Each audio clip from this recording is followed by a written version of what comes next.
Europe is one of the most famous destinations for Indians to travel, and many people collect money from so many months to save for their Euro trip, including me, and they have to take permission from their offices or employers to travel to Europe. So, with all so much of efforts that we do to travel to Europe, the most important part of all this is to get the visa, guys. So if you have not seen my video about my experience about Schengen visa, please do check it out. I'll link it in the description below. Also, you can find the thumbnail here. And I've explained what was my initial challenges or what was my initial difficulties or what the calls, what kind of call did I receive from embassy on questions that, on documents that had already produced information about. So in this video, I'll just brief up on there are a few certain countries where you should never try to apply for a Schengen country, or your life will be a bit difficult when you apply to some other country where you get those Schengen visas very easily, or at most medium pace difficulty. I went to Europe last month and I was there for 2 weeks, and I applied for Schengen visa, of course, in around May, and I got my Schengen visa after like almost a delay of 1.5 to 2 months. And in between this, my main intention to visit Europe was to see the Northern Lights and to see the backbone or the beauty of Scandinavian or the Nordic countries. So my goal was to apply to one of Scandinavian countries, that is Norway.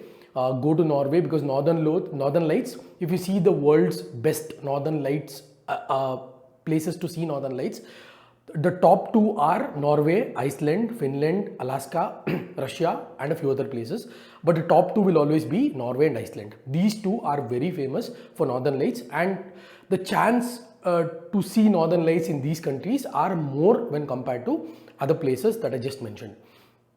My intention was very clear to apply for Scandinavian country and get the visa so that I don't have to change anywhere, roam only the Nordics part, and then come back to India. But if you see the success rate or the failure rate they call, and this is completely my personal opinion, and I've done a lot of research toward this, is based on my own research, and I've spoken to a lot of people. When I uploaded my Schengen visa video, a lot of you guys reached out to me on Instagram saying you went through the same process, you went through the same difficulties and torture in terms of getting your Schengen visa, and even people who have got Schengen visa unfortunately haven't had the opportunity to go inside the country, or I can say successfully enjoy their Schengen visa. There have also been instances where Schengen visa has been granted because of a few immigration officers in those countries of too many questions where people are not able to answer or people are a bit nervous in answering. People have been deported back to India. There have also been instances about this, guys. So I'll share you my experience, and if you're applying for a Schengen visa, watching this video is a must. So what I recommend is when you're traveling to Europe, my base of what I'm trying to say in this video, based on my personal research, and I've spoken to a lot of people before making this video to gain their experience, to gain their scenarios, to have what they went through and their experience. And also I've also spoken to people who have traveled multiple times to Schengen countries and to ask them which country is kind of the best to apply Schengen visa. Many people might object this video saying that okay, you have to apply for a country where you are going to, but like I said, we Indians, we go through a lot of things in terms of planning for Europe trip, in terms of cost, in terms of planning, in terms of checking the leaves with our employers. So we go through a lot of things, guys. So in between these things, the last thing that you need to worry about is visa. So my personal understanding on this is, whenever you're trying to visit Northern Lights, or if you want to see Iceland, Norway, Sweden, Denmark, try as much as you can to avoid booking in Scandinavian countries. Why I say this is the success rate is very minimal, or even if you have got visas very easily, it's only been to the dates where they've given, where you've genuinely shown your bookings or hotel bookings or your entire plan. Like for example, in my case, I wanted to go from September 18th to October 4th. I just gave 18th because I wanted to have buffer day, and the visa was only given to that day. It's not like if you give from September 18th to December 18th, you're going to get 3 months. No. But what I'm trying to say is the complication or if you in case want to change your plan or want to be flexible, you cannot do this. See, we give dates because those are the days I basically eventually want to stay in Europe. I don't want to stay more than 15 days. It's either way is very expensive. So in this kind of scenario, where I'll give you another example.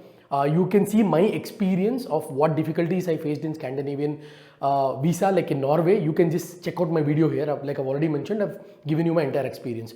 Why I say avoid Sweden, Norway, Denmark, Estonia or Iceland is because the immigration or the rules are very strict when compared to other Schengen countries. In Norway, when I went to Norway with the Norwegian visa, they just asked me, why are you visiting Norway? What are your bookings? All the basic questions. They didn't ask me anything much because all the background verification, everything was checked while they were giving visa to me. And these countries, a lot of people have applied to these countries. Many of my friends, many of you people who have commented have also said that the questions that have been asked, for example, if you apply for a Norway visa, they call you from the embassy and they'll ask you the same questions where you have already submitted documents to. For example, day-to-day itinerary. If they call you and ask you for itinerary, you will give a rough itinerary, or you may be in some other work, or you don't remember exactly what you gave. And when you try to, stumble upon, or when you don't try to answer properly, they'll cut the call, they'll call you again and they'll reject your visa. This has happened to many people. And not only I'm talking about people who have applied from India with an Indian passport, but people who are staying in US, people who are staying in other countries like Dubai, UAE, Indians holding an Indian passport who apply for Schengen country for Scandinavian countries for a Schengen visa, their visas have been rejected just like that. And please remember, once your visa is rejected, whether you have paid 75 euros or 80 euros, that is 7,000 8,000 rupees, is not refundable. It is gone, guys. You cannot put any kind of case, or you cannot find this, cannot get your money back basically, because those are the terms and conditions that cost is for them to review. And on top of this, you have VFS fees and other fees which comes up to around 8,000 to 9,000 rupees. And this is only when you're applying on your own. If you're applying through an agent, forget it, it is going to cost at least 15 to 20,000 rupees, where you're going to get the same result. Only thing that agents are going to do is they're going to validate your documents, maybe prepare a cover letter, book a dummy ticket, which I can do it for a very, very cheap price. I can say half of a pizza cost in Domino's, 200 to 250 rupees, I can prepare a covering letter for you, and they're going to submit to embassy on behalf of you. But for giving fingerprints and for biometrics, you will either ways have to go with them to VFS Global, so it doesn't make any sense. It still makes sense if you're applying for a Turkey visa or Japan visa where you don't need biometrics. Someone can go and submit documents on behalf of you. So let's come back to the topic. So try to avoid by applying to Scandinavian countries because the rejection rate is very high. And a lot of people I've seen making videos on YouTube saying that it's very cool to apply to Sweden, Norway, Denmark, but it's very good, but the rejection rate is very high, guys. I'll give you another very quick example of one of the people I know, the experience that they shared.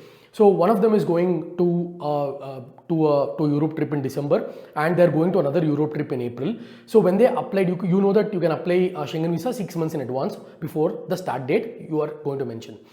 So when they try to apply 6 months in advance, asking for multiple entry 6 months visa, like I'm going in December, I'm going in April, so I'll be going to the same countries, give me multiple entry Schengen visa for about 6 months or 1 year. It's clearly mentioned in the documentation. You spoke to VFS, you give everything, you give the letter, you give the acknowledgement letter, authorization letter, day-to-day itinerary, cover letter, flight bookings, everything. But still, when you get your passport, you see that it's only been given for December trip. So which is very disappointing in my opinion, because again you'll have to spend that 75 to 80 euros. Mainly you have to go through the process again. Most of us works in a kind of 9 to 6 job. So where 9 o'clock is the VFS open, again you have to take permission. The process is a real pain, guys. For Indians, it's a real pain because the amount of documents asked for Indians is insane when you compare to other country passports. So we'll have to submit a lot of documents, we'll have to invest time, and the place where the VFS is in Bangalore, luckily is close to my place. It's in Gopalan Mall, JP Nagar. I stay very close by. But people who are staying in Whitefield or Jalalli Cross or very far away from Bangalore, it is a real pain for them to come because there is no metro connectivity as well to come to VFS. So the process is very tedious. So my personal opinion is whenever you're applying for a Schengen visa, try to apply maximum for countries like France or Italy. Why I say this is, recently my own sister's family applied for France for the very first time. Their passports were completely blank. They have not used their passports. since they got their passports in 2018 or 2019, they have no travel history, and they applied for 2 weeks and they got 6 months multiple entry. And this is not just happened with them, this has happened with many people.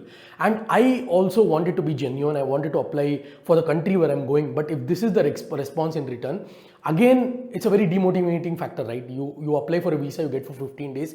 The timeline where you've applied, they've not even given 1 day extension, which is very bad. The same thing happened with Taiwan visa as well. It's very strict. I don't know what happens when they see Indian passport or something, their opinion completely shifts.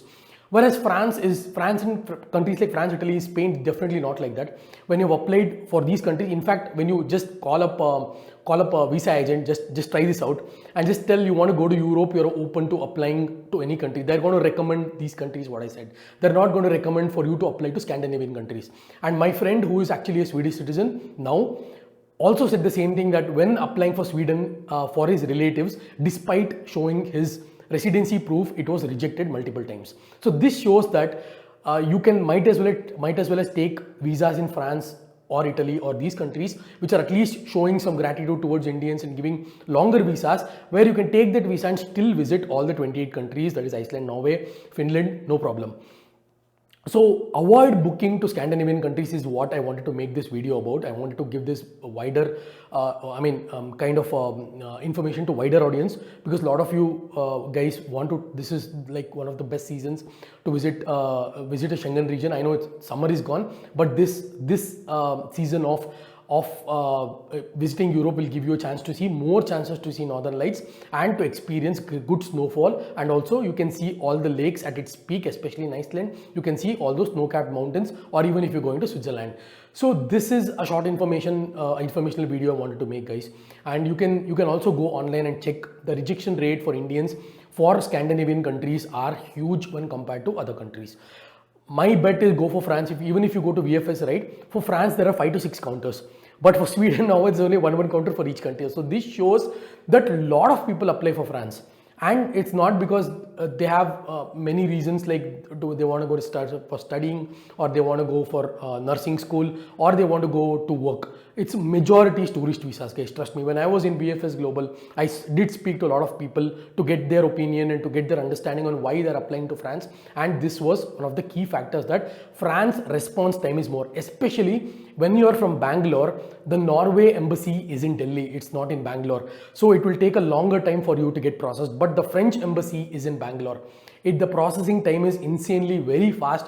And even if it is rejected or accepted, they're going to tell you, you'll get to know very immediately. Where for me to know whether the visa is approved or not, I had to wait for 2 months because I didn't get the passport at all. So this was some of the challenges that I faced, and I highly recommend, I hope you have watched this video till the end, and I highly recommend, you do apply for a country you're going to visit. I don't want to demotivate you, but think about the process that you have to go through. And by applying for France, it's very easy, because a lot of people have made videos. I've made a video about how to apply for French visa. So it's going to be very easy, guys. So I just want to make this video very informative and help you, those who are going to Schengen or applying for a Schengen visa or going to Europe, which is going to make your life easier. So I hope this information is very, very helpful, guys. I'll catch you guys in my next video.